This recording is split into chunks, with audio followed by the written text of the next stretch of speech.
La immigració armènia a Catalunya és bastant recent, no? En els últims 20 anys, per la crisi que ha patit Armènia per la guerra de Nagorno-Karabakh, que això ha tingut també unes conseqüències indirectes, perquè ja als anys 90 es produeix una ola migratòria d'Armènia cap a Europa.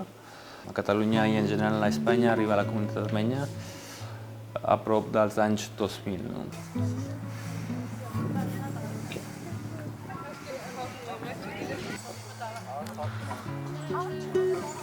Les persones nouvingudes principalment buscaven els sectors de la construcció o sectors de serveis. Un pueblo fiel, un pueblo trabajador, con el concepto de verdad, honestidad muy arraigado y sobre todo alegre, positivo y con una gran capacidad de resiliencia. Que la educació ha sigut un component important per a les famílies armènies, sobretot després del genocidi, de la gent que vivia en la diàspora.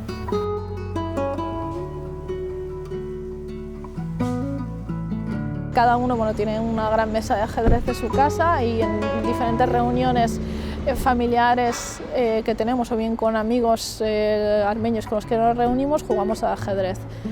Es decir, que se produce tanto en actos sociales como en actos privados e íntimos familiares. En definitiva, el pueblo armenio a fecha de hoy ha sufrido una gran reducción por todos los acontecimientos que se han dado desde el genocidio armenio hasta las 3 últimas guerras, y todo ello lo que ha provocado es que la comunidad armenia pues tenga ese sentimiento y ese trauma heredado de no haber sido reconocidos sus derechos, y por ello nuestra comunidad se organiza y existe. Allá donde vamos, decía William Saroyan, el poeta armenio, decía que pueden destruir al pueblo armenio, pero allá donde se junten dos armenios se crea una nueva Armenia.